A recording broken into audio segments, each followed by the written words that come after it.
Sejam muito bem-vindos e muito bem-vindas ao EncantaCast, o podcast que enaltece e traz à tona histórias inspiradoras de marcas, pessoas e empresas que têm interesse genuíno em encantar os seus clientes e os seus times. Eu sou a Amanda Favorato, especialista em encantamento e fidelização de clientes, com a formação oficial em liderança de excelência pelo Disney Institute. E hoje nós vamos falar sobre o encantamento através de estratégias de sucesso. Vai ser incrível, você não pode perder. E a nossa convidada de hoje, ela encanta na área de marketing e vendas. Já atuou em grandes empresas do mercado como Microsoft, Kipling, L'Oréal, Jo Malone e já foi CEO da Mundo Verde, entre outros grandes nomes do mercado. E vai compartilhar aqui com a gente o seu ouro na experiência dela. E sem mais delongas, seja muito bem-vinda, Cláudia Abreu. Obrigada pela apresentação, Amanda, e pelo convite. Estou super feliz de estar aqui com vocês hoje. Vou dividir um pouquinho da minha experiência e contar algumas histórias. Acho que a gente acaba guardando conteúdo quando a gente conta história. Então, eu tenho algumas para dividir com vocês. Vai ser maravilhoso. Vocês não podem perder esse episódio. Fiquem com a gente. Cláudia, conta pra gente, antes de tudo, antes de começarmos propriamente, quem é a Cláudia na sua essência? Eu acho que a autenticidade é uma palavra que me define super bem. Então, ao longo da minha vida, eu me desenvolvi, cresci, aprendi coisas novas, mas a minha essência sempre se manteve. Então, eu sou muito verdadeira e eu tenho uma paixão enorme por pessoas. Então, eu realmente sou uma pessoa que gosta de trabalhar em time, gosta de atender cliente, gosta de estar em loja, gosto de entender comportamento de consumo. Sou uma apaixonada por esportes, principalmente os esportes feitos no mar. Então, é uma maneira de me conectar com a natureza e comigo mesma. E sou uma paulioca, sempre brinco com esse trocadilho, porque eu nasci em São Paulo, mas eu estou há 30 anos entre Rio e São Paulo. Eu fiz Federal no Rio, né? Estudei administração de empresas na Federal do Rio. E desde a época da faculdade eu fico indo e vindo. Então hoje eu tenho 2 casas, tenho que fazer supermercado, né, nos 2 apartamentos. Desafio. É um desafio, um super desafio. Eu nunca sei o que está faltando em cada uma. Mas eu consigo aproveitar o melhor das 2 cidades. Então, São Paulo tem essa coisa super cosmopolita, super business. Sim. E o Rio tem essa questão de ser mais tranquilo, de ser mais ligado à natureza, ao ar livre. Então, acho que é um bom equilíbrio. Que delícia de equilíbrio, aliás, né? Maravilhoso. Clau, e conta pra gente, pra você, o que é encantar? Encantar é você realmente entender o que a pessoa que está na tua frente, seja seu cliente ou seja seu funcionário, precisa, valoriza, como que a gente serve essa pessoa. Então, eu fiz muitas... eu dei muitas entrevistas, né, na época que eu estava como CEO e me perguntavam muito sobre a questão de liderança. E o que eu acredito do fundo do coração é que o melhor líder é o que serve bem os clientes e serve bem o time e tem alinhamento com o propósito e os valores da empresa. Então, a liderança ela não é nada relacionada com mandar, mas muito mais aderente com o servir. Perfeita a colocação.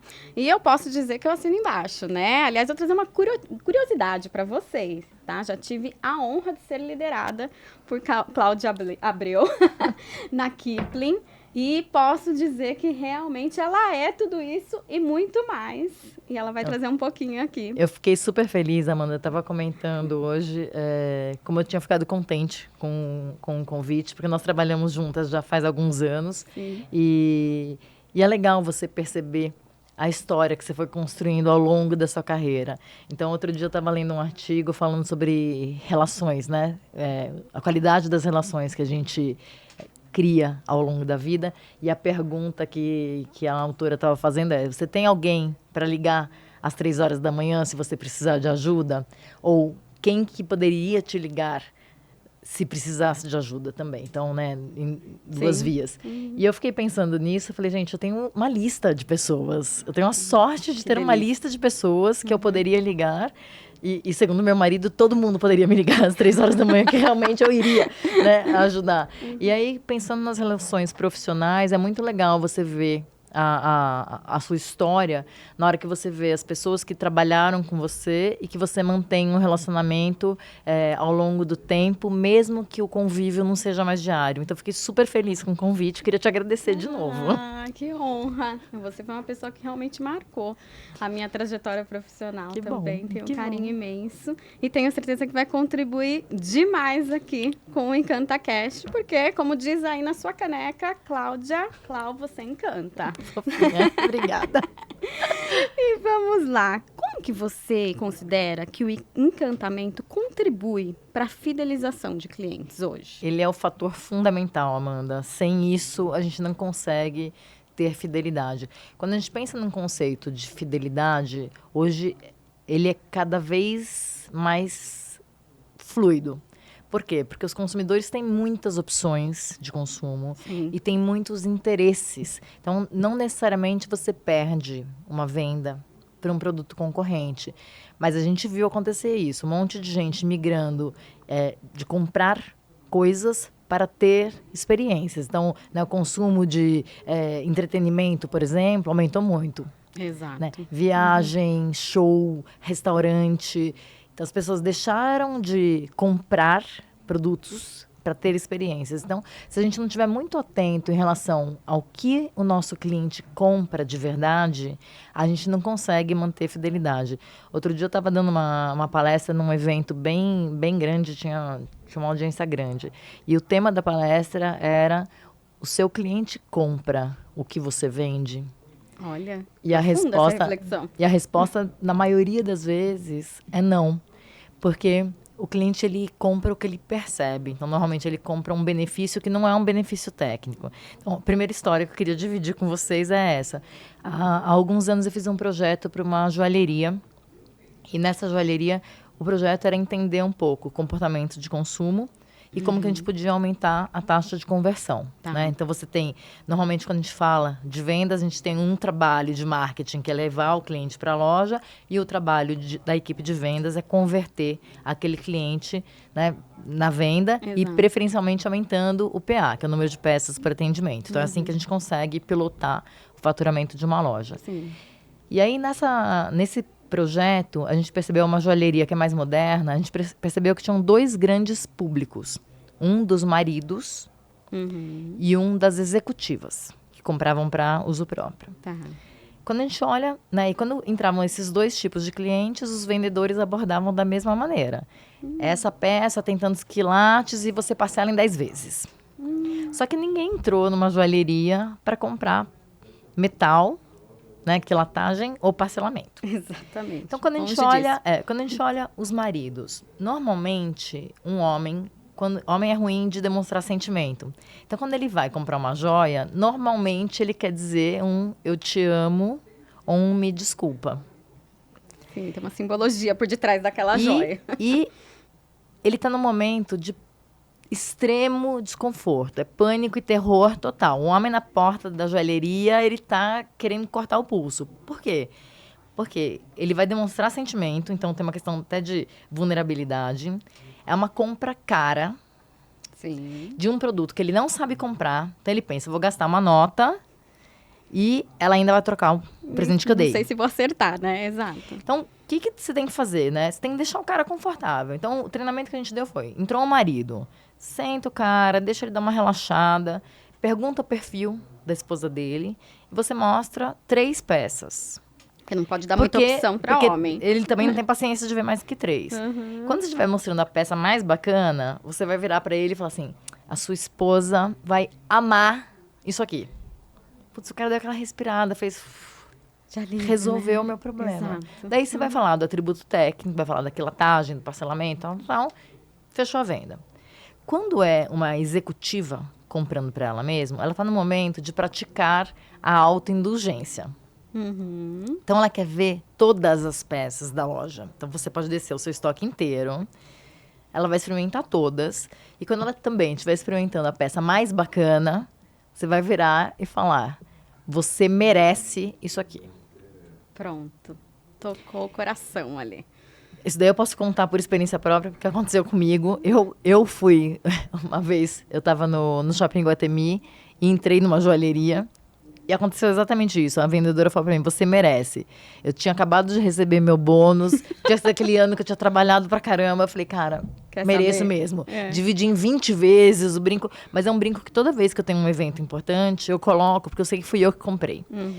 E aí, com esse ajuste, né, de abordagem, a gente dobrou a taxa de conversão da loja. Olha. Por quê? Porque no fim do dia, ninguém entra falando, olha, eu vim comprar um eu te amo ou um eu mereço. Mas é o que o cliente vê de benefício. Então, um vendedor hábil, ele tem que saber ler nas entrelinhas. E hoje tem um desafio adicional, porque as marcas precisam ter essa clareza. Então, quando a gente começa a olhar decisão, né, o comportamento do cliente online, por exemplo, onde você percebe onde que ele navega, que página que ele para ler, se ele vai daqui para a loja física ou da loja física para o online. Sim. Você tem uma camada a mais para ser analisada ali, que complica, né? Que te desafia. Então, como que você faz o trabalho que um bom vendedor de loja faria no físico acontecer em todos os pontos de contato com esse cliente? E aí, respondendo a tua pergunta em relação à fidelização, o cliente, ele não tem vontade de mudar se ele estiver feliz com a tua marca. Exato. Ele pode ter até uma curiosidade momentânea. Vou experimentar isso aqui também. Mas se é uma marca que ele realmente gosta, que ele é bem atendido e bem entendido, ele fica. Com certeza. Maravilha, gente. É uma aula, né? Nossa, vocês anotaram tudo. Que aqui já foi uma aula. Clau, você tem exemplos de empresas que se destacam nessa área, mediante tudo isso que você trouxe aqui pra gente? Que você possa citar. Eu acho que tem algumas empresas que estão caminhando bem. Então, acho que o Boticário é uma empresa que tem feito um trabalho muito consistente quando a gente fala principalmente em estratégia de canal. Então, eles realmente têm conseguido montar um ecossistema entre o online, a consultora, a loja física, o marketplace, etc. E eles estão montando uma base de dados onde eles conseguem enxergar de uma maneira única cada consumidor. Então, quando a gente olha o que acontece em termos de tendência, cada vez mais o consumidor ele vai buscar por conveniência. Né? Nós somos os filhos da pandemia acostumados com entrega em meia hora. Exato. Então, conveniência hoje é um ponto importante. E a outra coisa é personalização. Então, a gente não consegue entender mais quando uma empresa não nos enxerga como pessoa física. Então, tem uma rede de farmácias, que daí é um mau exemplo, eu não vou falar qual é a rede, não vou citar o nome. Mas é uma rede de farmácias que eu faço compras com alguma frequência. E eu tenho filhos adolescentes, que você sabe, né? Sim. E toda vez que eu vou nessa farmácia, eles emitem aquele cupom e sempre vem a promoção de fraldas. Que faz uns 15 anos, mais ou menos, que eu não compro fralda. Então, assim, na hora que a gente fala, né, de CRM, o pessoal fica muito preocupado com a parte tecnológica do negócio e menos com um conceito. O CRM, na verdade, é você gerenciar de uma maneira inteligente o teu cliente, para que ele fique mais tempo junto com você. Exato. E você tem que conhecer a fundo esse cliente. Então, você não pode mandar para um cliente um e-mail marketing, por exemplo, que é o mesmo para a base inteira. Exato. Então, cada vez mais a gente vai ter que entender como que funciona, né? Cross-selling, quem compra produto A, compra produto B, que tipo de comportamento. Então, tem os lookalikes. Como que eu faço para criar esses clusters, né? Esses grupos de cliente que têm afinidade e como que essa galera se comporta. Exatamente. E você trouxe o exemplo da farmácia, foi bem interessante, Cláudia. Porque acontece muito, até dou bastante treinamentos, onde eu falo da importância de se personalizar uma mensagem, um contato com o cliente, né? A gente recebe muito aquelas mensagens famosas Ctrl+C, Ctrl+V, que você vê que foi uma mensagem ali enviada igual para todo mundo e nem o nome, às vezes, eles mudam. E às vezes mandam com o nome errado. É pior ainda. A farmácia, eu frequento uma farmácia de grande porte, que também não vou citar o nome, mas toda vez que eu chego, eles falam, obrigada, Joana. Eu, oi? Não, né? Não, é a Amanda. Joana, é a Amanda. E toda vez eu reforço. Eu falei, vocês podem alterar? Tem algum erro no cadastro? E toda vez eu chego lá, eu sou a Joana. Eu já tô até quase, né? Incorporando a Joana, exato. Mas não é legal, né? Não é assim que deveria ser. E assim, na hora que tiver uma farmácia que te chame pelo nome certo, você muda. Outro dia eu estava numa reunião com uma VP de marketing de uma indústria de bens de consumo gigantesca, uma dessas globais. E a gente estava conversando sobre essa questão de decisões baseadas em dados, etc. E ela estava falando, assim, Cláudia, às vezes eu sinto que eu me afogo no Data Lake. Porque todo mundo fala, o Data Lake. Mas o que eu preciso saber em relação ao meu cliente? Porque quando a gente olha, o custo de armazenamento da informação, ele caiu ao longo do tempo. Então, você pergunta tudo. Então, você pergunta, nome, CPF, RG, endereço. Data de nascimento, só que, assim, básico. Será que estas são as perguntas que eu tenho que fazer? É só pensar na gente como consumidor. Toda vez que eu preencho cadastro, eu coloco minha data de aniversário. No meu aniversário, eu não recebo uma informação relevante. Zero. Aí que mora o perigo. Zero. Quer dizer que então, não estão usando da maneira adequada esses dados. Né? Nesse mesmo exemplo da joalheria, no cadastro de clientes deles, não tinha. Você está comprando para você ou é um presente? Pergunta básica, né? Então, assim, dependendo do tipo de negócio que você está, essa é uma pergunta que faz muita diferença. Com total certeza. E aí, de novo, eu tenho que me perguntar, né, como negócio, qual é a solução que eu trago, né, qual que é o benefício que eu trago para o meu cliente e, em cima disso, construir a narrativa né, de trás para frente. Porque não adianta eu perguntar o RG, o CPF de todo mundo se não for usar nada disso depois. Exato. E é uma informação ali sensível. Né? Que muitas vezes você gera até ali um desconforto em perguntar para o cliente e para quê. Então, ótimo ponto, realmente. E, Cláudia, como que a gente pode identificar as reais necessidades dos clientes? Como que você coordena isso nas suas consultorias? E se você tiver alguns exemplos práticos também. Olha, Amanda, as empresas que têm muita verba, elas fazem pesquisa, contratam a Nielsen, etc. Mas não é a realidade da maioria das empresas no Brasil. Então, acho que a primeira dica que eu posso dar, que é um negócio que eu faço, é você ter um olhar atento. Então, teve uma época que eu era diretora de uma marca de luxo. E o pessoal da matriz me perguntou, como que vai ser o Natal esse ano? Tá. Né? E a marca de luxo, por ironia, quanto mais luxo, menos verba você tem. Tá bom. Né? Então, eu falei, não consigo contratar uma pesquisa. Então, o que eu fiz? Eu fui para o Iguatemi 2 semanas, porque assim, a loja ficava no Iguatemi. Fiquei sentada na cafeteria o dia inteirinho, olhando que sacola o fluxo que a galera estava carregando. Neste ano, especificamente, a maior parte dos clientes do Iguatemi estavam com a sacola das Havaianas. Tá. Que é um produto que tem um price point menor. Então, se você extrapola, né? Você fala, se no Iguatemi o pessoal está comprando Havaianas de presente, é porque provavelmente neste ano o dispêndio para presente de Natal vai ser menor. E foi exatamente o que aconteceu. Então, assim, acho que a primeira coisa é você observar o mercado com um olhar atento. A segunda coisa é você estar dentro da loja. Não adianta você falar, né? E aí loja, ou dentro do escritório, ou dentro do call center, onde você tem o ponto de contato com o cliente.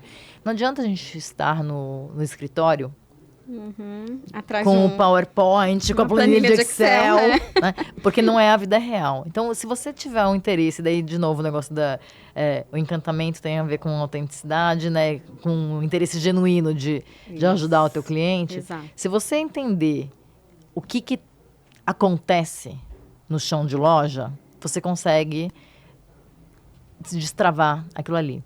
Eu lembro que no meu primeiro mês de Kipling, né? Quando a gente trabalhou junto, eu cheguei e tinha algum enrosco com call center. Eu sei que a gente estava sem call center. Nunca vou esquecer isso, conte. E aí, Tava o caos, a marca, né? E aí, né, eu era diretora da marca, eu fiquei um mês atendendo ligação de call center. Que foi o caos. Assim, é legal fazer isso? Não é legal, gente, né? A gente não precisa falar, Ainda não, foi uma mais delícia. uma diretora fazendo esse papel. Você receber reclamação de cliente, etc. Só que, depois de um mês, eu sabia exatamente onde estavam os nós.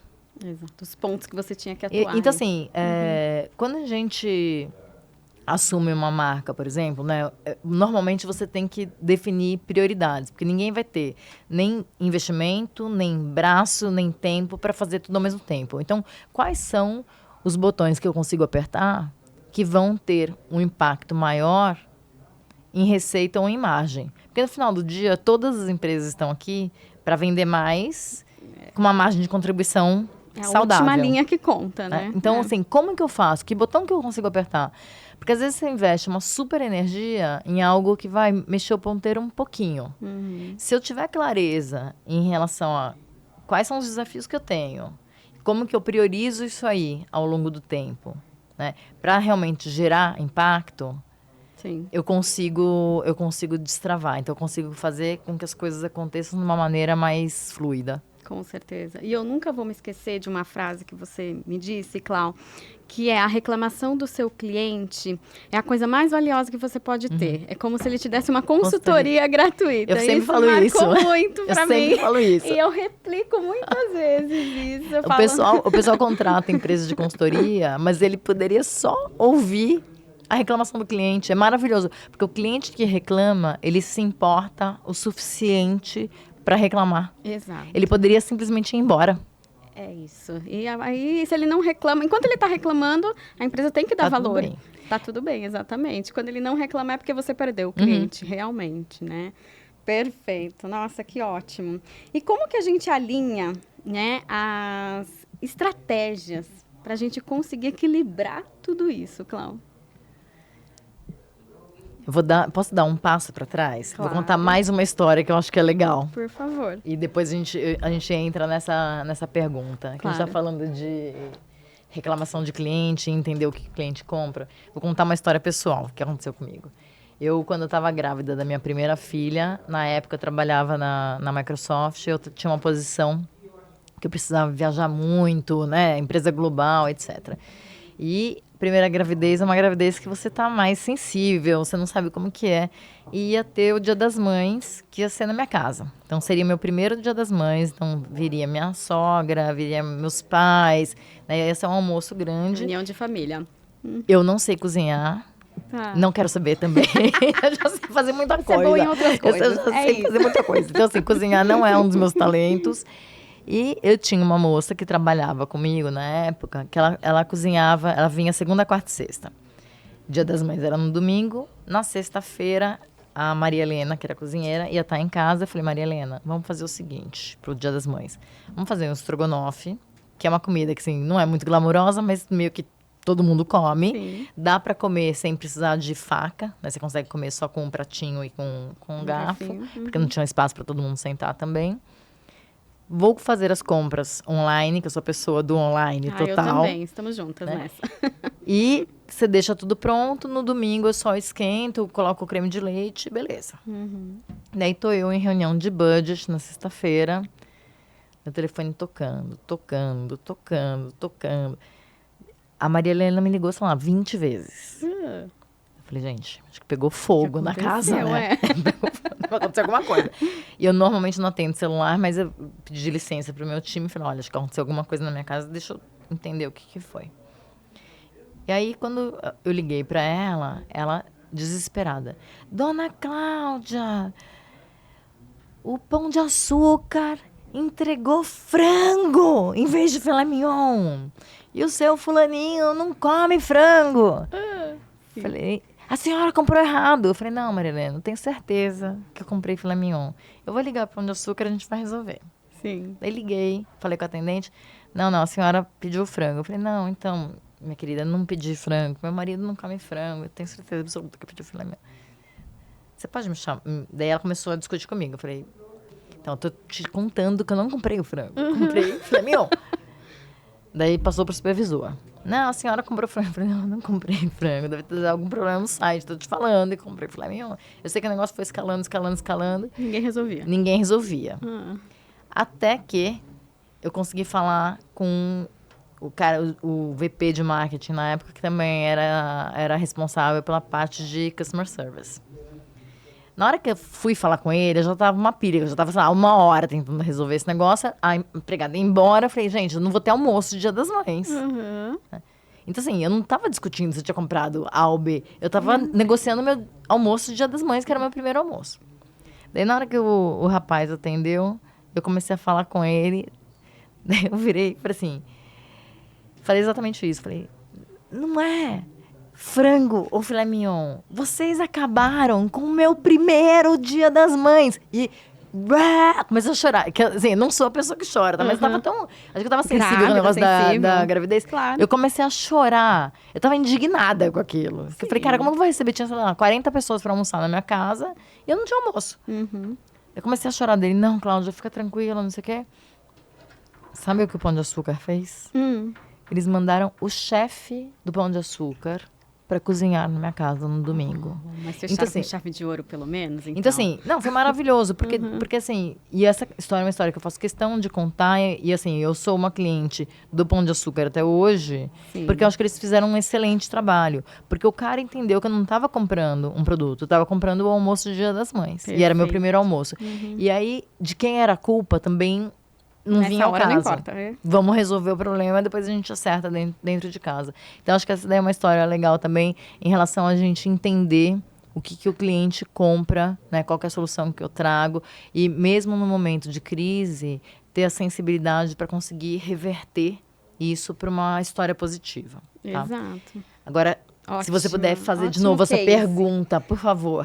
Claro. Como que a gente consegue alinhar as estratégias para proporcionar uma experiência única para o cliente? Acho que a primeira coisa é você ter um alinhamento interno muito claro. Então, se você não souber para onde você está indo, cada um, né? A gente vai contar com o bom senso da turma. Bom senso é uma coisa que é super relativa. Daí é aquela famosa frase, né? Se você não sabe para onde você está indo, qualquer lugar caminho serve. A história da Alice no País das Maravilhas. Então, assim, primeira coisa é o que eu sou como empresa, né? Qual que é a minha proposta de valor? A cultura, qual a cultura? Que se fala tanto, mas pouco se aplica. E assim, a gente tem que ser, de novo, tem que ser muito coerente. Então, não adianta eu falar que eu quero ser uma coisa e agir de outra forma. Sim. Né? Não adianta eu querer ser uma empresa super mega sofisticada se a minha cultura é uma cultura de simplicidade, ou o inverso. Não adianta eu falar que eu sou uma empresa diversa se o meu board inteiro, a minha diretoria inteira só tem homens brancos, héteros, etc. Então, assim, a gente tem que ter consistência, porque cada vez mais o cliente está atento em relação à coerência das coisas. Principalmente quando a gente olha a questão geracional. Então, eu adoro fazer focus group em casa. Então, eu tenho hoje 4 adolescentes, né? Tenho 2 filhos meus e 2 filhos do meu marido atual. Então, assim, a galera vai de 13 a 18 anos. Tá. O comportamento de compra deles é absolutamente diferente do que era o nosso. Então, o meu filho, ele lê rótulo. Ele fala, não, esse produto aqui tem muita gordura. Olha. Tem muito açúcar, tem muito sódio.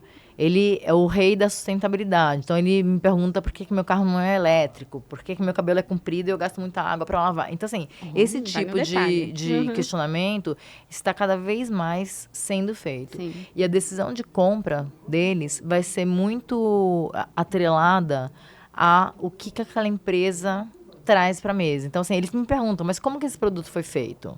Essa empresa é uma empresa ética? Eles têm trabalho escravo? Olha, então, o ESG que se fala tanto atualmente também, né? E o que as empresas não perceberam é que eles estão achando que isso daí vai acontecer daqui a 10 anos, quando esse pessoal estiver consumindo. Só que eles já influenciam o comportamento de compra da família. Então, na minha casa, por exemplo, a gente começou a fazer o segunda-feira sem carne, porque as crianças pediram. Olha, que interessante. E aí, outro dia, me deu um apertinho no coração, porque o meu mais novo virou para mim. A gente estava no Rio, e a gente estava passeando no Leblon, e foi quando teve aquela ressaca, e o mar subiu, e ele viu, né, o mar invadindo o calçadão.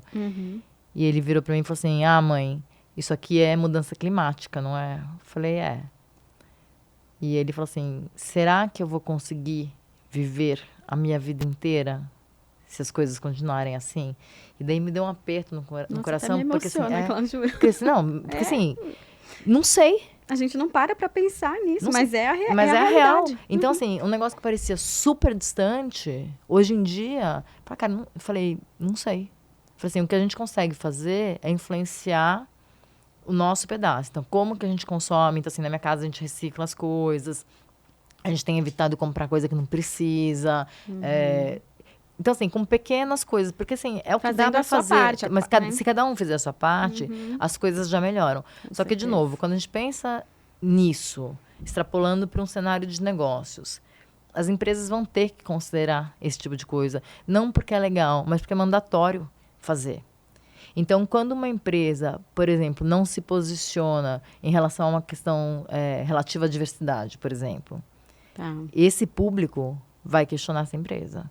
E provavelmente, daí voltando ao tema, né, que é fidelização, encantamento, etc., joga contra totalmente a marca. Com certeza. Então, coisas que até pouco tempo eram nice to have, então, eu vou fazer porque é legal. Hoje em dia é mandatório. É uma necessidade. Mesmo. Exato. Gente, que reflexão, né? Quantos anos tem esse seu filho, Cláudio? Acabou de fazer 13. 13, mas né? ele é super sensível desde que ele era pequenininho. Então, assim, ele com 8 anos, essa história eu já contei várias vezes, né, em live, essas coisas, mas é muito boa. Ele tinha uns 8 anos, eu cheguei em casa, tinha um bilhete no meu banheiro, escrito, se você fizer pouco xixi, não dê descarga. Não gasta água à toa, né? Então, assim, ele já tinha uma preocupação com o meio ambiente. É um cara que tá antenado.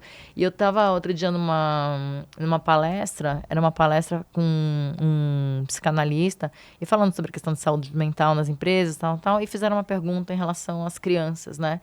E o principal fator de estresse e ansiedade em crianças e adolescentes, né, os early teens, é a questão ambiental.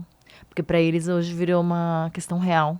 É a primeira geração que tem uma preocupação real com isso, que está acontecendo. E porque elas vão ser altamente impactadas com tudo isso, né? Assim como seu filho Sim. fez essa linda reflexão ali que você contou sobre a ressaca do mar e tudo mais. Gente, é algo realmente para se pensar e para as empresas colocarem aí em primeiro plano nas suas pautas. E acho que tem um desafio, Amanda, porque quando a gente pensa, por exemplo, os produtos, né, ou as empresas que são ESG, elas ainda têm um custo maior. Então, a gente está justamente num momento de transição que é o consumidor, ele vai exigir isso, mas ele também, a empresa ainda não tem escala para diluir um custo, por exemplo, né, dentro do portfólio de produtos inteiro. Exato. E o cliente ainda também não está disposto a pagar. Então, como fazer isso? Só que existem soluções criativas que você consegue melhorar a margem e ter um impacto ambiental menor. Então, vou dar um outro exemplo que eu achei muito bom. Eu te pedi o exemplo agora.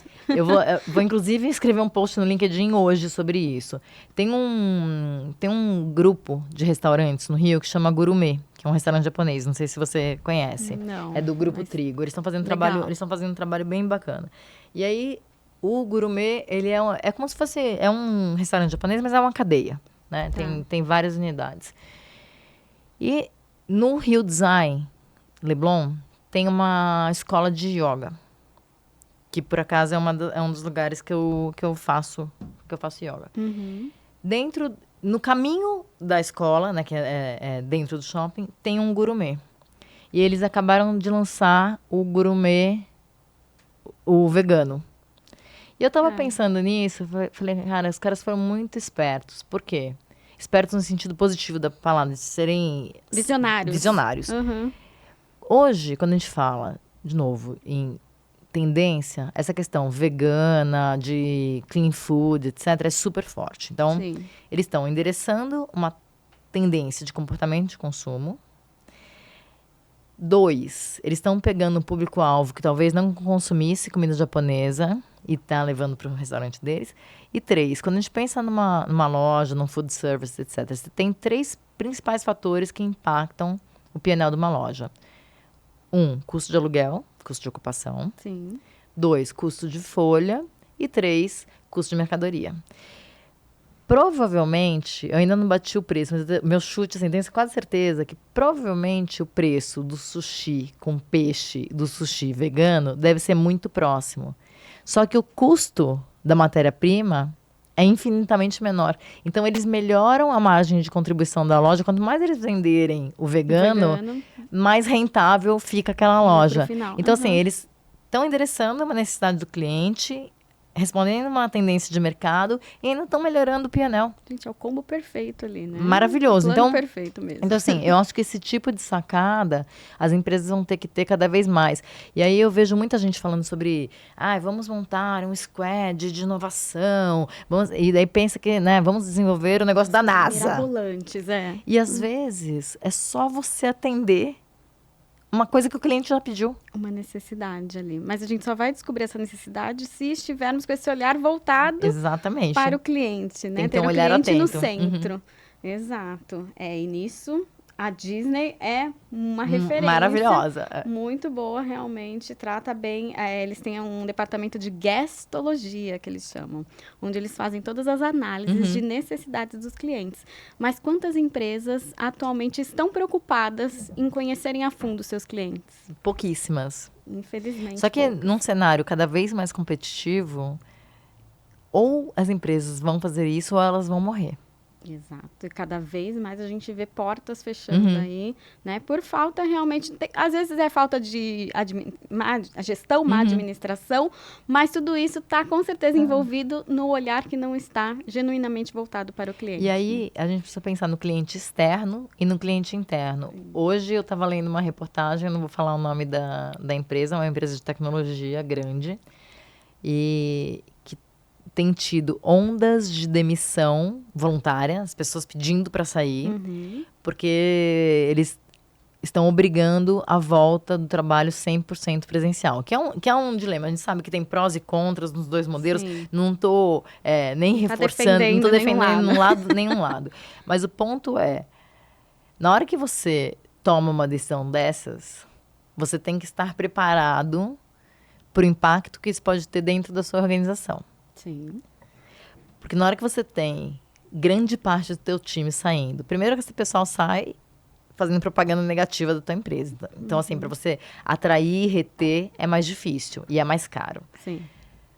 2, parte da cultura, do know-how, etc., vai embora junto com o time. Ali. Da noite pro dia, quase, da noite literalmente. Então, como que você faz para minimizar o impacto? Então, assim, o meu ponto principal aqui é a gente tomar a decisão de maneira consciente. Porque nunca vai ter uma coisa que vai ser 100% certa ou uma coisa que vai ser 100% errada. O que a gente consegue fazer é entender quais são os cenários possíveis e qual o impacto que as nossas decisões vão ter nestes cenários. Então, quais são os meus pontos que são os inegociáveis. Sim. E quais são os que eu consigo flexibilizar. Perfeito. E você tocou num ponto importantíssimo, Clau. Eu parto muito da premissa, em treinamentos, palestras, consultorias, enfim, todos os produtos que a gente tem, de que você nunca vai encantar o seu cliente final se você não encantar o seu cliente interno, Sim. o seu time. Então, realmente, daí as pessoas me falam, nossa, mas eu trato tão bem. Não é só tratar bem, tem muito mais vertentes por detrás, né, que precisam ser analisadas e valorizadas para você reter um time e ter um time que realmente se engaja e se encanta. Né? É engraçado, porque assim, hoje quando a gente pensa, né, no que está acontecendo com o mundo, todo mundo fala muito, por exemplo, de inteligência artificial. E aí, o que você não consegue emular, né, no ambiente de tecnologia são justamente os skills ligados, né, os soft skills. Então, é como que eu tenho uma escuta ativa, como que eu uso empatia, como que eu reconheço as pessoas. Então, assim, as pessoas, elas querem ser ouvidas e elas querem ser reconhecidas. Então, estas são duas grandes qualidades que um bom líder deve ter. E isso não dá para você criar com inteligência artificial. Não, infelizmente não. E aí a gente volta para a primeira palavra do podcast, que é a questão da autenticidade. Na hora que eu tenho um interesse genuíno em escutar aquela pessoa, em desenvolver aquela pessoa, etc., ela vai contribuir para o time. Com toda certeza. E é interessante, claro, eu vejo muito nas empresas falta de autonomia. Não sei se você vai concordar comigo, mas quando você me trouxe a história do Pão de Açúcar, aqui agora há pouco, que uma pessoa foi passando para outra, para outra e para outra, sem resolver essa questão, quando a gente fala do método Disney, todos os funcionários lá têm autonomia para resolver e tem um processo. Tem um processo que chama HERD lá dentro. E é bem interessante, assim, acredito que nem todos conheçam, mas o HERD é um acrônimo das letras, onde o H é o hear, de escutar, né? O E é empathize, de empatia. O A é o apologize, de pedido de desculpas. O R é de resolve, de você resolver realmente a situação. E o D é o diagnose, que é para você diagnosticar a situação e não repetir esse erro. Exato. E todo mundo é muito bem treinado lá para aplicar isso. Então, imagina no Pão de Açúcar, se existisse essa metodologia que eu simplifiquei aqui ao máximo, mas acho que deu para entender.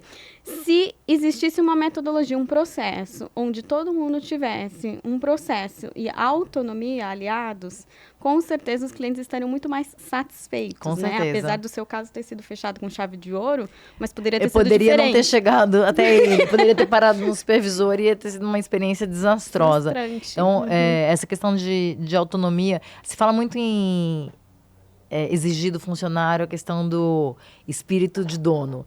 Só que o espírito de dono, ele tem ônus e bônus. Normalmente se cobra que a pessoa tenha uma postura de dono, mas você não dá, né, a caixa de ferramentas para que ela possa agir como dono. Exato. E aí, de novo, não Amanda, adianta a gente de tem nada. que pensar, né? Tem que ter clareza de quem a gente é, o que eu entrego, como que eu entrego isso, para quem eu entrego. E isso tudo tem a ver com cultura da Tudo empresa. começa na cultura. Perfeito. Então tem aquela frase famosa do Drucker, que é a estratégia, né? Ela é engolida no café da manhã Exatamente. pela cultura. Então, assim, cultura parece uma coisa muito intangível, mas ela está presente nas pequenas coisas do dia a dia das empresas. Exato, e tem que ser o norte, né? Que embase todas as decisões e as ações do time.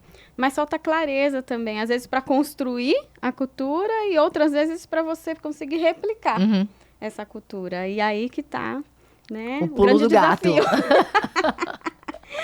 É isso. Clau, e tem alguma ferramenta, plataforma que você considera que hoje em dia ajuda nesse processo de encantamento, de fidelização de clientes? Em termos de plataforma, tecnologia, tem muitas. Inúmeras. Mas eu acredito que quem pilota ainda é o que faz diferença. Então, por mais que pareça batido, Amanda, e nós duas hoje em dia trabalhamos com isso, né, com a questão de desenvolvimento de pessoas, de times, etc., tudo começa por aí.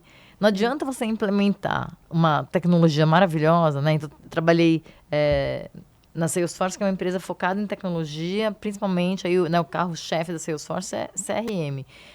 Eu vi alguns projetos não sendo entregues no prazo necessário, porque não havia sido feito dentro da empresa mesmo, às vezes do cliente, o onboarding de quem ia operar. Porque assim, não adianta você implementar. Salesforce hoje em dia é considerada a Ferrari, né? Dos CRMs. Referência. Mas não adianta você colocar a Ferrari se a pessoa que vai pilotar não tem habilitação. Não tem habilitação. Exato. E, assim, é muito básico isso, mas tudo começa pelas pessoas. Sim. Não tem como você usar uma metodologia, etc., se você não tiver o time engajado e tendo clareza. Então, a minha recomendação para todo mundo, né, que tenha uma empresa é realmente garantir que a mensagem esteja clara para todos os níveis. Eu lembro quando eu estava na John Malone, eu tinha uma estagiária, uma graça, menina. Ela, filha de cônsul, morou fora do país, morou em muitos lugares, super culta, etc. E a gente ia fazer um evento e eu precisava fazer uma mala direta. E na época a marca era eu e ela. Eu não tinha ainda a equipe, a gente estava montando a marca. Início, Foi bem no início. E aí eu virei pra ela e falei assim, olha, a gente vai ter que fazer uma mala direta. A gente tinha que mandar um convite mesmo, impresso, tinha um convite super bonito, aquele papel bacana, não sei o quê. E eu tinha que pedir pra essa moça, que era super bem informada, super chique, etc. Eu brinco com ela, minha amiga até hoje. Eu falo que ela é a minha Audrey Hepburn. Eu falei assim, olha, você vai ter que colocar os convites no envelope, colocar a etiqueta e colocar o selo. Na hora que você olha isso, fala, gente, trabalho, né? Zero glamouroso. Zero. Abaixo ali da capacitação, digamos assim, no primeiro momento. E aí, se você só fala, olha, coloca a etiqueta e o selo, a pessoa olha e fala... Agora, se você explica, olha, fulana, a gente tá fazendo isso porque a gente vai ter um evento, a gente precisa convidar essa galera, porque eles vão fazer propaganda dos produtos pros amigos deles. Na hora que você dá contexto, é aquela história do, você tá construindo, tá sentando tijolo ou está construindo a catedral. Então, normalmente, se você explica pro teu time o que cada um... Ó, a gente está indo para Paris. Então, você vai fazer a reserva do hotel, eu vou fazer a reserva de carro, o outro vai comprar passagem de avião. Cada um sabe, tem clareza em relação a qual é o papel dentro do time e qual que é o objetivo final. O objetivo é, vamos para Paris. Então, você fala assim, o objetivo aqui é lançar o produto tal. Se cada um tiver clareza em relação ao seu papel... E, principalmente, as interdependências, porque as pessoas, elas fazem parte de um grupo que vai entregar algo. Sim. Né? Quando você negocia prazo, por exemplo, com o teu time, se a pessoa furou o prazo, isso daí tem um impacto no cronograma do projeto inteiro. Exato. Então, se você não tiver comunicado muito bem, e daí mais um soft skill, né? A gente falou de empatia, de escutativa. Terceira, comunicação. A comunicação é importantíssima. É muito falha, né? É super importante. Porque o que eu falei, não necessariamente é o que você ouviu. Exato. Então, e a assim, responsabilidade é de quem está comunicando. De quem está comunicando. Então, assim, muitas vezes, quando eu estou numa reunião, né, e estão me passando alguma informação, eu viro... A pessoa às vezes deve falar, nossa, acho que ela né, tem 2 neurônios só, mas assim, eu viro e falo assim, Amanda, eu entendi isso, isso e isso. Então, eu tenho que fazer essas coisas nesse prazo. É isso, meu entendimento está correto? Porque por mais que pareça simplista, esse tipo de checkpoint... Exato. Ele é fundamental. Então, por exemplo, eu participei de inúmeras reuniões que não existia pauta para essa reunião. Então, assim, estamos aqui para resolver o quê? Essa reunião, ela será bem sucedida se eu sair com a solução do quê? Exato. Qual que é a poderia lição... ter sido um e-mail só, né? Qual é a lição de casa de cada um? Qual que é o prazo? Então, assim, nesse ponto, eu sou super, vou colocar entre aspas, metódica, porque tem que ter uma pauta, reunião, tem que ter o responsável, tem que ter o prazo. Com certeza, senão não é produtiva essa reunião, né? Então, isso daí é em relação a tudo que a gente faz. Então, como que eu faço para garantir que os processos estejam claros? Porque se a gente está trabalhando, de novo, com pessoas, como que eu garanto que todo mundo tem clareza suficiente para fazer o que tem que ser feito? Então, assim, em termos de plataforma, a gente tem alguns modelos que funcionam super bem, plataformas tecnológicas, tem algumas metodologias que funcionam super bem, mas para que isso funcione... As pessoas precisam estar engajadas em implementar a metodologia ou a tecnologia. E entendendo o propósito, né? Quando você falou de tudo isso, me veio uma frase que eu gosto muito, que é aquela que só suporta o processo quem tem clareza no propósito final.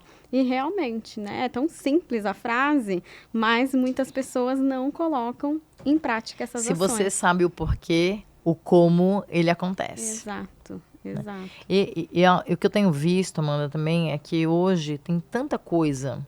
A gente está no meio de no meio de uma transição. Então, a gente está saindo do modelo que era CLT, que as pessoas entravam e ficavam muitos anos na mesma empresa, um modelo de carreira vertical. Então, você entrava como analista, depois você virava coordenador, depois gerente, depois diretor. Né? Para um modelo que é muito mais fluido. Né? Então, quando a gente pensa em economia colaborativa, você montar times para você resolver um determinado desafio. Então, tem um monte de gente hoje trabalhando como CMO as a Service, CEO as a Service. Né? Então, projetos mais fluidos. Então, a gente está num momento de transição. Além disso, tem um monte de coisa de tecnologia acontecendo. Então, dá aquele desespero, falar, gente, não estou dando conta de aprender tudo. nessa hora, acho que a dica principal é você parar e pensar o que você quer. Outro dia eu fui tomar um café com o Mariano, que é um dos fundadores da Vtex, né, que é de e-commerce, e assim, é um dos mais fortes de e-commerce, principalmente aqui no Brasil. Com certeza. E eu estava falando um pouco sobre a minha empresa, falei, hoje meu foco principal é pensar em estratégia de canal omnichannel. Ele falou, Cláudia, tem um mega espaço para isso. Por quê? Ele falou, tem muitos clientes meus, e daí os clientes deles são clientes grandes, que chegam para mim e falam, monta minha estratégia de Omni. E o cara é ferramenta.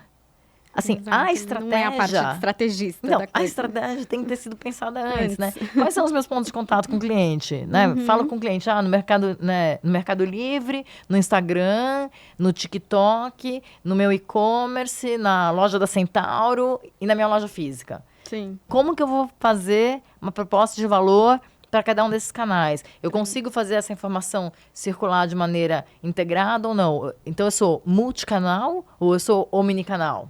Exato. Todas essas questões têm que vir previamente. E a gente estava conversando logo antes do podcast começar, que hoje não é mais uma coisa, tô afim de fazer isso ou não. Exato. Porque o teu cliente já faz isso. Então, se você não fizer, Você tá fora. você tá fora. Porque assim, o teu concorrente vai fazer. Alguém vai atender e falar assim, não quero trabalhar em marketplace.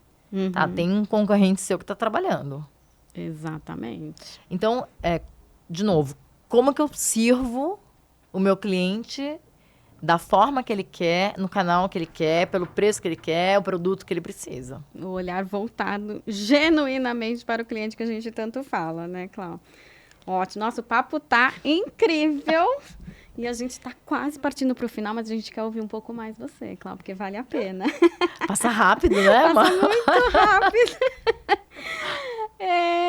Eu queria fazer realmente a pergunta focada agora sobre feedbacks.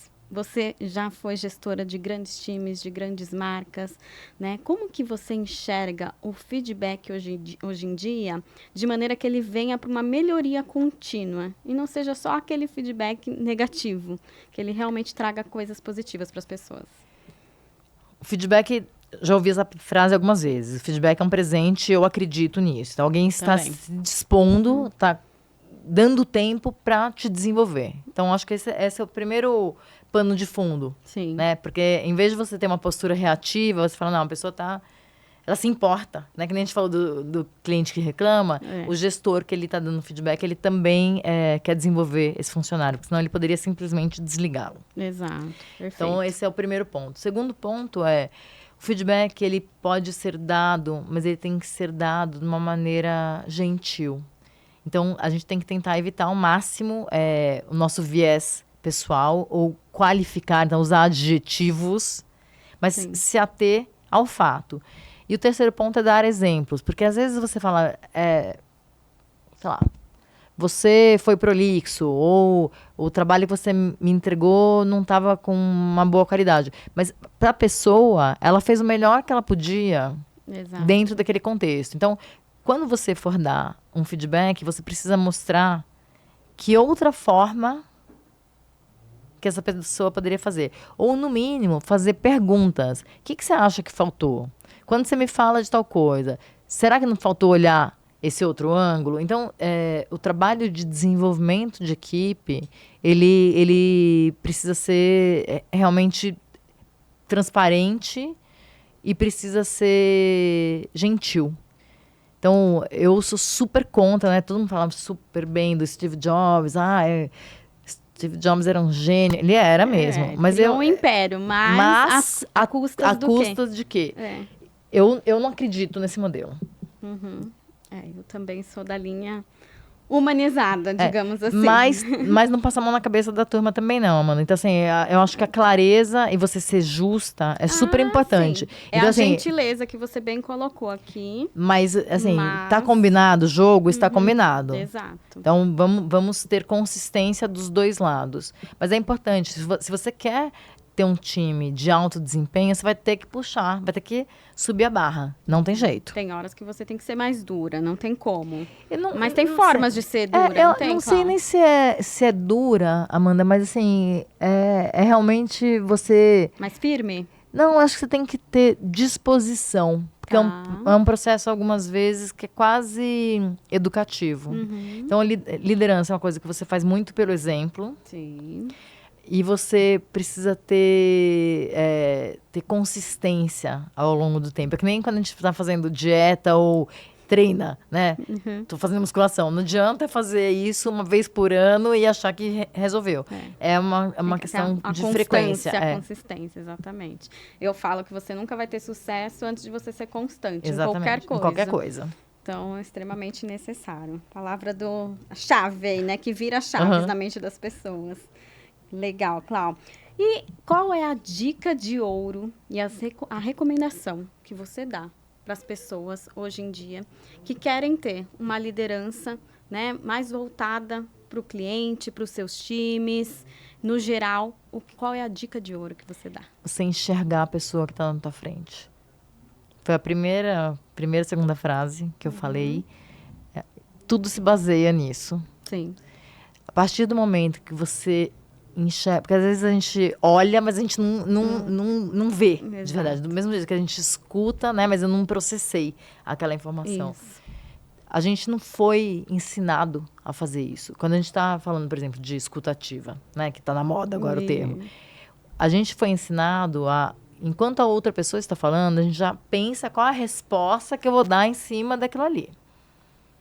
Então, você fala, cara, eu não vou dar resposta nenhuma, eu só tô aqui para te ouvir. Não vou fazer nada, estou aqui para te enxergar. Se você tiver essa humildade de falar, me conta quem é você, o que é importante para você, o que você está procurando, etc. Você consegue no mínimo, criar uma conexão com aquela pessoa que está na tua frente. Sim. E essas conexões, elas perduram. Perduram. E muitas vezes é uma palavra ali, é o seu olhar atento, a sua escuta ativa que faz a diferença na vida daquela pessoa naquele dia. E ela vai ser grata Amanda, eternamente. Quando a gente fala, né? Tô dando atenção, mas tô aqui vendo o celular. Não tá dando atenção, né? Quando você fala, estou te dando atenção, mas eu te interrompo o tempo inteiro. Ou quando eu falo, não é nada disso, deixa eu te explicar. Né? Então, não funciona. Você não consegue criar engajamento e conexão agindo dessa forma. Então, acho que a gente tem que ter alguns momentos de pausa mesmo. Né? A gente está tão acelerado em tantas coisas que a gente só consegue estabelecer uma conexão com alguém na hora que eu tenho essa pausa e falo, vou entender quem é a pessoa que está na minha frente. Exato. É um interesse genuíno, que a gente citou várias vezes aqui, e que faria toda a diferença na vida das empresas e das pessoas se fosse colocado realmente em prática no dia a dia. Clau, a gente falou aqui sobre atendimento, sobre qualidade, sobre tecnologia, foram N vertentes aqui que nós abordamos. E agora eu quero fazer uma enquete com você. Tá bom. Que é uma enquete que fazemos com todos os participantes. Temos 3 elementos aqui na nossa mesa, que o pessoal que me acompanha há mais tempo já conhece, mas eu quero apresentar para a Clau. Aqui são 3 tipos de atendimento que temos por aí. Tá? O primeiro aqui é o atendimento Gênio da Lâmpada, inspirado no filme do Aladdin, onde tem a lâmpada que a gente esfrega ela e você pode fazer 3 desejos. Esse é o tipo de atendimento que as pessoas chegam ali num estabelecimento, numa loja, seja onde for, e a pessoa que te atende só realiza os seus desejos. Não faz nada mais além disso, tá? Tirou o pedido. Tira pedido, exatamente. O famoso tirador de pedido do varejo. Nós temos a nossa fada madrinha aqui, simbolizada pela varinha de condão. Assim como a fada madrinha da Cinderela identificou que ela queria ir ao baile e criou ali os melhores acessórios, a melhor carruagem, o vestido e os belos sapatinhos de cristais que fizeram da história um verdadeiro sucesso. Ela teve um interesse genuíno na sua cliente e superou as expectativas. E nós temos a maçã, que simboliza da Branca de Neve. A bruxa da Branca de Neve, a bruxa malvada, que é aquele atendimento onde te entregam uma maçã envenenada na simbologia e quase te matam de desgosto e insatisfação, normalmente. Na sua visão, hoje em dia, o que você mais vê no mercado? Qual tipo de atendimento? Infelizmente, esse aqui. O gênio da lâmpada, o tirador de O pedido. tirador de pedido. Que bom que a gente não está tão na bruxa malvada. Tá, Né? A gente tem alguns exemplos de empresas que operam aqui, mas eu acho que, no geral, quando a gente pensa no varejo, a maioria é tirador de pedido. Então, não sei se você lembra, quando a gente trabalhou junto, uma das métricas que a gente usava era PA, que são os peças por atendimento. E PA de 1, para mim, é 0. Porque o cliente entrou para comprar alguma coisa, ele não entrou para jogar xadrez com você. Então, assim, PA 1 é 0. Então, você só fez um trabalho de venda de 2 para cima. Perfeito, é isso. E a gente sabe que a média do varejo, daí falando de varejo de moda, é 1,4, 1,5. Sim, tá abaixo aí do ideal. Então, eu acho que a grande maioria opera aqui. Muitas vezes eu chegava nas lojas, ia falar com a gerente, falando, não bateu a meta. Eu lembro uma vez que a gente estava no Barra Shopping bombando. Eu virei pra gerente e falei, não bateu a meta da loja, né? O fluxo tá baixo, né? Gente, o corredor, né? Tipo, milhares. Com qualquer coisa, menos com isso, né? E assim, o varejo mudou e as pessoas têm que pensar nisso. Se a gente ficar dentro da loja esperando o cliente entrar, estaríamos mortos. Hoje em dia, mais ainda, não podemos depender do cliente de porta. Como que eu faço para atender esse cliente da forma que ele quer, onde ele quer? Eu acho que uma boa coisa que a gente aprendeu com a pandemia foi o atendimento, por exemplo, pelo WhatsApp. Sim, que foi uma ferramenta que veio para contribuir imensamente. Né? E é uma coisa que é muito forte no Brasil. É engraçado quando a gente olha os mercados fora do Brasil, o WhatsApp não é tão forte. O pessoal ainda usa muito o SMS. Então, no Brasil é uma coisa que é cultural, porque o brasileiro é de relacionamento, a gente gosta, né? Por que mídia social é uma coisa super forte aqui? Porque a gente gosta de se conectar, porque a gente gosta de compartilhar, etc. Esse lado caloroso, né? Então, assim, faz diferença. Só que as empresas vão ter que desenvolver os times para esse novo tipo de abordagem. Então, eu lembro, quando eu comecei a trabalhar com varejo há muitos anos, uma das coisas que a gente olhava quando contratava um vendedor é se era pontual, se era organizado, se sabia arrumar o estoque, etc. Hoje em dia, você olha o Instagram da pessoa para ver se ela consegue exercer algum nível de influência. Então, o vendedor, ele vira um micro-influenciador da comunidade de clientes que ele atua e da marca. Então, como que você garante que esse vendedor tem uma linguagem adequada, que ele se comporta na mídia social de maneira adequada? São várias vertentes a serem analisadas. E aí é um desafio gigantesco para o RH, que eram coisas que a gente não olhava. Porque, assim, se o vendedor estivesse agindo de maneira adequada dentro da loja, estava tudo bem. Hoje em dia, olhando para fora. Não existe mais essa divisão entre pessoa física e jurídica.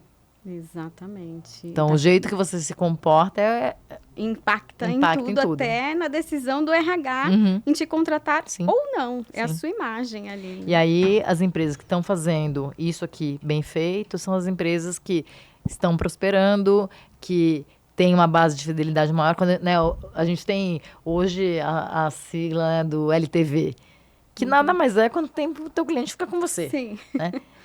E, de novo, ele vai ficar, se ele não tiver nenhum motivo para mudar. Ele só faz isso se ele estiver sendo atendido pela fada madrinha. Perfeito. Aí, a gente está ali, a empresa está ali, fez alguns atendimentos, né, no estilo fada madrinha, mas, de repente, se deparou com uma bruxa malvada e não soube se sair bem para contornar essa diversidade. Infelizmente, às vezes, em um ponto... Acontece. A gente estava falando sobre um exemplo, né, antes do podcast, referente a isso. Você tem um time inteiro fazendo um trabalho maravilhoso, o impacto que um funcionário pode ter é tão grande que você, para reverter aquilo ali... É custoso. É custoso. Exatamente. Por isso que as empresas têm que estar preparadas para lidar com as adversidades ali em relação a clientes. E a maioria, infelizmente, não se preocupa em treinar seus times para isso. Né? Mas estamos aqui para contribuir com esse mercado, né, Clau? Clau, palavra final. Gostaria que você deixasse a sua mensagem para o nosso público. Fazendo um resumo de tudo isso, o que você considera mais importante realmente quando se fala em encantamento, que é o nosso tema principal aqui? Escuta. Acho que foi a palavra que a gente mais falou. Verdade. O podcast inteiro. Né? Então, é você escutar. Maravilha. E, Clau, para finalizar, Eu queria aqui te agradecer mais uma vez Imagina. por ter aceitado o convite de estar aqui com a gente nesse papo tão rico. Foi uma aula, realmente. Obrigada. E eu queria te presentear com essa caneta, tá? Ai, que linda, adorei. Essa caneta ela é personalizada para você, EncantaCast, Cláudia. O brilho dela, ela simboliza o seu brilho. Ai, o que brilho amor, que adorei. você deixa. Viu no como vocês mundo. encantam bem? E a caneta em si, ela representa para que você continue a escrever lindas histórias inspiradoras, tanto na sua vida profissional quanto pessoal. E é uma honra receber Obrigada, aqui, minha ter você querida. Fiquei na muito minha feliz, vida adorei. até hoje. Adorei, Amandinha, fiquei super feliz, adorei. Vai ser a minha caneta aqui, que vai ficar sempre juntinho comigo. Ai, que honra. Amei, sério, fiquei super feliz. Que bom, Cláudia. Muito obrigada. Eu que agradeço. Viu? Foi uma honra. E esse foi mais um EncantaCast. Aqui você pode encantar e nós estamos aqui para potencializar a cultura do encantamento. Fica com a gente. Até a próxima. Um grande beijo. Tchau, tchau.